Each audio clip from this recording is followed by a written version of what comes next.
wow, wow, wow, wow.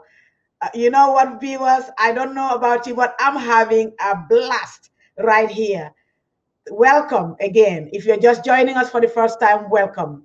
If you have been here, thank you once again for being here with us as we celebrate International Youth Day, hosted by Coaches of Influence Foundation, a youth and women organization headquartered in the United States, in partnership with Global Youth Network, Leadership Network, Guyleen, a youth organization headquartered in South Africa. The conversation continues. And our topic today is positioning the youth for sustainable impact. And this topic is derived from the UN Sustainable Development Goal number 8, which emphasizes the importance of education and training to position the youth for employment. Our next speaker is a young lady from the USA, Fanta Guy. Fanta Guy is our next speaker, and Fanta is from the USA. Hello. Beautiful Fanta. How are you? I'm good. How are you? I'm doing well. Thank you so much for having me. Thank you. It's always an honor. Fanta, you were born in the USA. Yes. You were raised in the Gambia because you were born of Gambian parents. Yep. You returned to the US at the age of 16 to attend university. And Fanta, you graduated with a bachelor degree with a double major in political science and photography. Today, you are a professional with a career, and you also own a business as a freelance photographer. Fanta, I am very impressed by what you're doing, and I know you'll be a great inspiration to many of our young people listening to you from all over the globe. More than 30 countries are tuned in. Fanta, you experienced formal education in 2 different continents, Africa and USA. What benefits and challenges do you see in the formal education systems in the Gambia and the USA? Take it away, Fanta. That's a really good question. I feel like I've spoken about this with my friends before. A lot of us complain that the schooling system in Gambia is too difficult, that the teachers challenge us to do too much. You know, it was definitely a challenging experience, especially towards the end of high school. I think that they gave us a lot of responsibility, like we had to memorize the whole periodic table and just things like that in order to pass our classes. So we definitely had to strive really hard in order to stay afloat. And I feel like the grading system was also challenging. So when I came here, I noticed that like my first 2 years of community college, I was getting straight A's all the time because the resources were more accessible and it was easier. Like I didn't have to memorize the periodic table. You know, they would just give us a sheet for it. And also I noticed that some of the things that I had learned in my last years of high school in Gambia was what I was actually learning here in my first few years of community college. So I found that it was easier. But what I noticed in Gambia versus here is that here we do more critical thinking. So whereas in Gambia, there's more memorization, you need to know these and these theories. Here, you don't necessarily need to memorize a lot. It depends on your classes. Some of them you do, but then there's also a lot of critical thinking in the way that the questions are, exam questions are asked and things like that. So yeah, I think both systems are great, and you know, some have their advantages over the other. But I would say if you study in Africa and you come to America, you know, it won't be too difficult for you. You'll be happy to see that you have all these resources, you have the internet all the time, you know, just to help you more with your studies. But yeah. Thank you, Fanta. Thank you. You know, you remind me of those days when we had to memorize. Fanta, you know, I can read, I can write, I can speak. Give me people and I thrive. Give me numbers and computers and I fail miserably. So I remember that so I know one of my high school friends from high school is watching with her children right now, and I'm sure she'll be laughing as I tell this story. My teacher, my math teacher, every time he came in the classroom, my math teacher would give me a speech. He will always stop and say, "Margaret, you will never make it in life without math." And he would give this long speech. And when he finishes, he would say, "Wassalam." And the whole class will laugh. And then I just sit there and look at him like I don't know what you're talking about. I Yeah. could not memorize the multiplication table. In elementary school, what we call primary school in Gambia, I got a whooping all the time because every time they said multiplication table, I was already shivering in the corner against the wall because I knew I was going on the table and I was Yeah. going to get a flogging because I could not memorize. But I came to the United States with all of that, and here I am thriving. And I thrived in education here because, like you said, Fanta, over here, they were engaging my mind in critical thinking. They were allowing me to look around me, around my community, to see the issues that surround me and be a contributor to my society and to my surrounding. So I think that makes a big difference in education. Thank you so much, Fanta.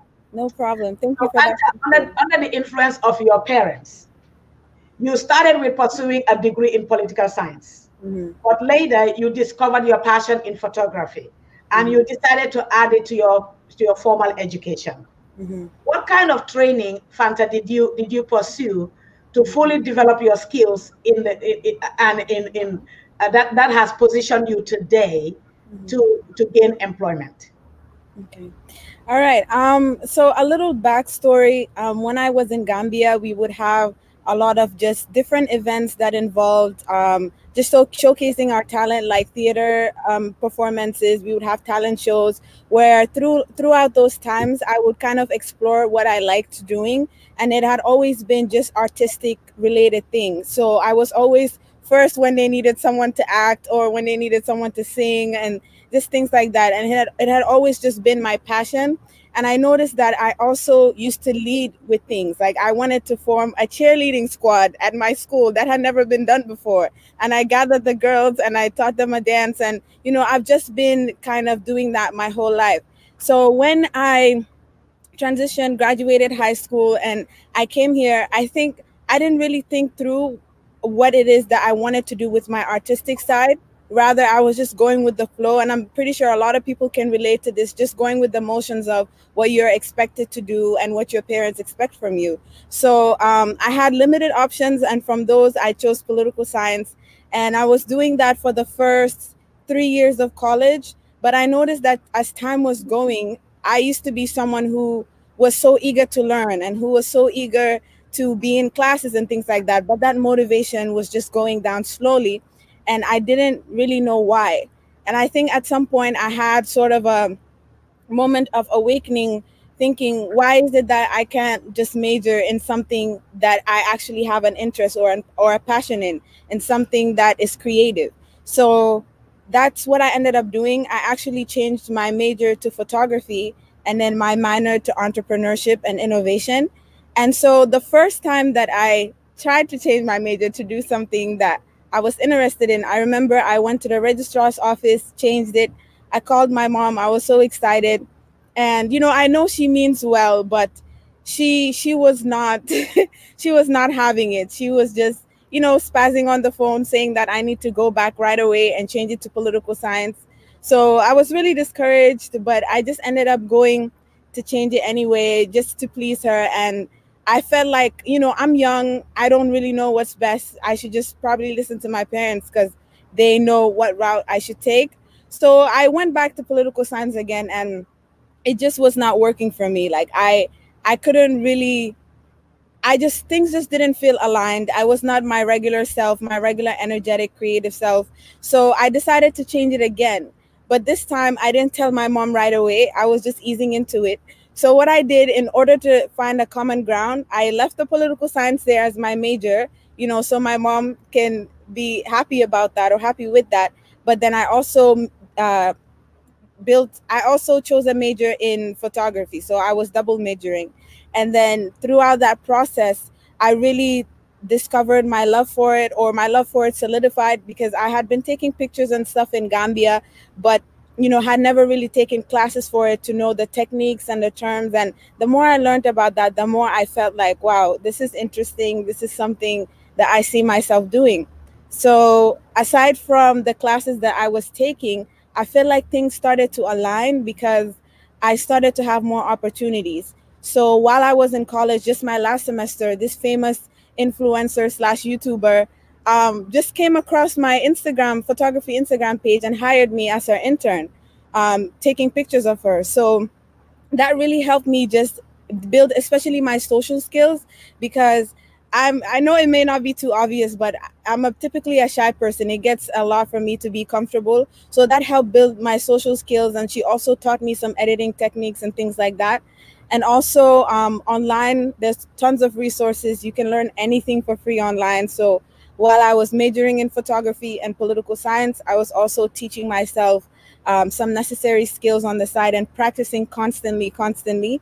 And I think even through photography, I'm discovering other things that I like to do, such as creative direction, because I usually direct my shoots, pick out the setting, pick out the outfits for the models and things like that. So just that one skill is helping me really hone into and develop other skills that I can use for other careers in the future. But yeah, that was my journey and my training process into really just honing into this skill. And now that I've graduated, I've been building up my clientele. I continue to build up my social media pages and also just network, reach out to people who can teach me, but also people who I can work with. So just getting more clients and things like that, as well as using my political science degree to work for my uncle right now. So that's what I've been up to so far. Wow, wow, wow. Fanta, I had to just bring this to your attention. Someone just sent a comment that if we have a president like you in Africa, Africa will change. So Oh, I think this person is trying to say, are you considering? Because you're a young person and you're a viable candidate. I didn't say it. I'm just telling you what was said okay. out there. Thank you so So thank you so much, Fanta. You are inspiring a lot of people right now, Fanta. We have more than 400 people connected that are watching and listening. And we right now this conversation we have here is being shared on many platforms. There are 235 people that have shared it on their pages wow. in social media. So whatever you are saying right now, you Hmm. are impacting people. You are transforming lives. You are touching young people at the core. I can only imagine how many young people are still today caught up in the web that you were in.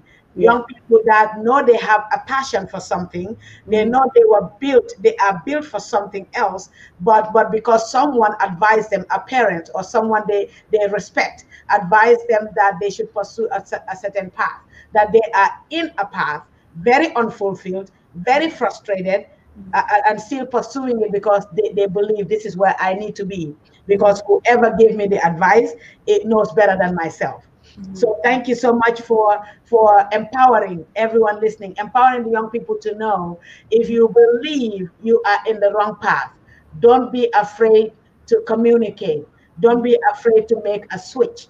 Don't be afraid to make a change. It is important for you to pursue the path that you are originally created for. Short story here. When I was in the Gambia, growing up, my dad saw my speaking skills. And my dad thought that I was very good in French in high school and all the way through sixth form. I was very good in French. I pursued it all the way through sixth form. And my dad thought that I would make a good conference interpreter. So my dad kept telling me, you know what, you can work here, you can work for this organization and this one, if only you add French to your path. I said, okay. So when I was coming here, my dad sent me that day at the airport, he kept reminding me, you are going for linguistics. Make sure when you get to US, you study French. Make sure when English and French, that's all I'm saying. That's all I want you to do. Come back to Africa and be a conference interpreter. Just like you, Fanta, along the journey, I found that I am not called to be behind the scenes interpreting. I am supposed to be in the scene interpreting. Yeah. So I decided to make that switch. And today, when I look back, I have no regrets. I'm so grateful. I'm so thankful that I was able to realize that I was in the wrong path, that being behind the scenes and interpreting was not what I was called to be, but I was called to be in the seat, speaking through the microphone and touching people directly. So Yeah. thank you so much, Fanta, for that beautiful story. Thank Fanta, you. Mhm. today you have a full-blown career as an administrative assistant. You just shared with us that you're working for your uncle. And you also have a side hustle as a tutor. and you also own a business in photography. So Mhm. why did you choose both a career and a business Mhm. instead of just one? The other part of the question is that what contribution do you think you are making to society by pursuing both a career and a business? Take it away, Fanta. Thank you for that question. So, just to clarify, everything is definitely in the beginning stages. I'm still experimenting to see, even with photography, what my lane is with administrative assistants as well, just to get that experience, like we were talking about prior. But the reason why I decided to pursue a career and also have a business for the career side is for the experience to be able to be under the mentorship of someone. So even from my uncle right now, I'm learning a lot about him. He's a leader. He has his own insurance company. So he's been able to inspire me and really teach me about how he's, brought up his business. So it's pretty inspiring. And in terms of my business, I think it's important to have multiple streams of income with the way that the world is going. Just one stream of income. I'm so sorry about the background noise, but with the way the world is going, just one stream of income is not realistic if you want to be financially independent. So I believe in having my own thing and also harnessing that so that in the future that becomes my full-time thing. So right now that's why I'm investing in photography. But the good thing about it is that not only can I find clients to take pictures, but because I also have the knowledge, I can teach it. So when COVID-19 started, I couldn't have contact with people. So the photo shoots I did just went all the way down. I went for a couple of weeks without having any money from that. But then I realized that this is something that I can teach to people. So I started to reach out to people on Instagram, put out a flyer. If anyone needs some video editing tutorials or photography editing lessons, just let me know. And that's how I found my first client. Her name is Fanta as well, and we would schedule for about once a week, and I would just teach her how to edit videos and how to take pictures and photography related things. And that's definitely something that I see myself doing in the future, just being able to have a school or a training program where I can bring youths together and mentor them, but also teach them these skills if it's something that they're interested in, and also how to make it a business. Because I believe that no matter what you do, even though contrary to popular opinion in our societies, photography is not really respected. Usually they just look at wedding photographers and things, and I do respect what they do, but our culture feels like that's the only stream of photography. But no, I want to, sensitize or teach people about all the different ways you can be a photographer, all the different things you can do with it, while also growing my brand. So that's something that I'm looking forward to. Definitely have a training program or something in Gambia. But yeah, I guess one takeaway I could give is I think it's important to have something of your own, to have multiple streams of income, and if you're able to invest in what's yours, you're able to, or you can be able to grow it into something bigger that can become your empire as well. And if you, even if you're someone who is feels like they're more suited to be employed to something, that's something you can do at the same time. You can always have your own thing and also a side hustle. That I'm sorry, you can also have your own thing and also a career. That way you're able to tap into your passions but also build a career. Well, thank you so much, Fanta. You are an inspiration. You are a wealth of knowledge. I wish I can roll back the clock. If I were your age today, you will be my mentor. Thank you so much for everything that you're Um, doing. Go ahead, Fanta. One thing I just wanted to add is that I think it's really important to take control of your life. And I know this might seem obvious, but this is really something that I had to consciously tell myself to do. Because, like I said, when I just started college, I was just going with the flow. It was what everyone and everything around me was moving me towards. And I didn't really know who I was and what I wanted to do. So if there's one thing that I regret, it would be that, just not taking control, not being deliberate with the choices that I make. So I think that's the first step to anything. That's the first step to taking your power back.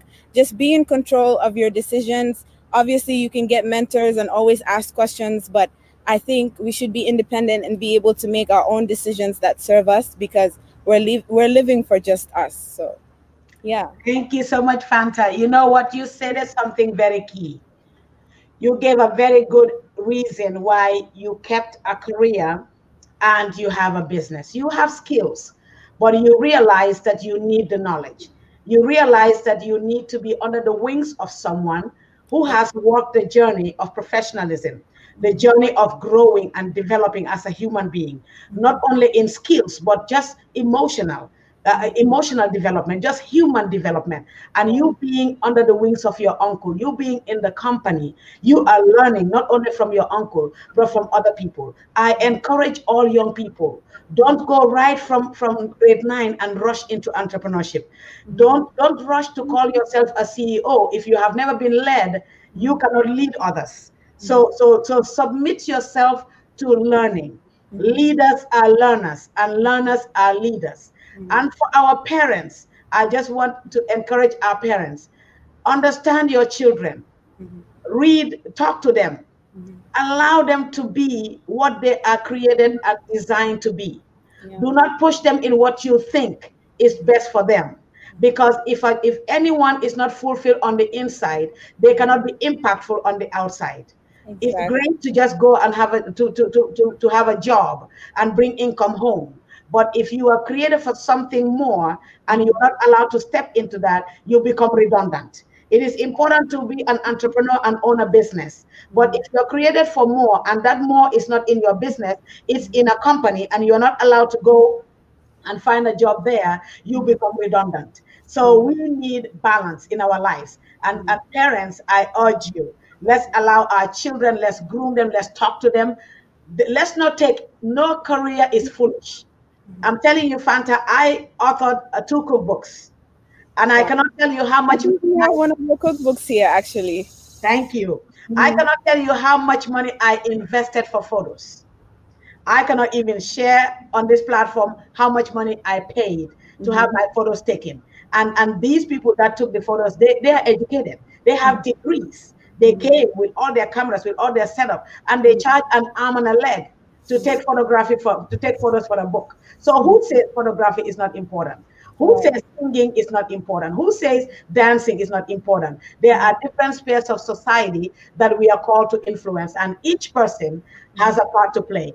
Fanta, thank you so much. Problem. Fanta, you are an amazing, multi-talented young lady with Thank you. deep passion to make valuable impact in the world around you. Thank Thank you. you so much for sharing your story with us today, and Thank wishing you all the best of luck in your journey. Thank you so much, Dr. Margaret. Thank you so much for having me. I'm really honored to be here. And in terms of photography playing an impact, photojournalism is definitely something that I'm looking forward to doing in the future. Maybe working with different organizations and just documenting history in different parts of the world, as well as where I am and in Gambia, to be able to contribute to, telling stories of people, different societies, and also just giving content to different media platforms in order to spread messages. So that's something that I'm looking forward to. And thank you, everyone who is here. If you guys ever want to give me advice, I'm definitely open, and I can definitely have my social medias or anything like that at the bottom or somewhere here later on, so that if you guys want to connect, give me advice or any tips, if you have experience with this, that would be much appreciated. Thank you so much, Dr. Margaret, for having me. Fanta Guy, it's an honor to have you. You can actually go to the live chat in Okay. Facebook or LinkedIn, and you can share your information there. I Perfect. hope that I just wish you all the best of luck, that someone will see value in you and will see the talent that you carry, and the spirit that is in you. And I hope that someone will pick you up. Thank you so much, Fanta, and good luck. Thank you.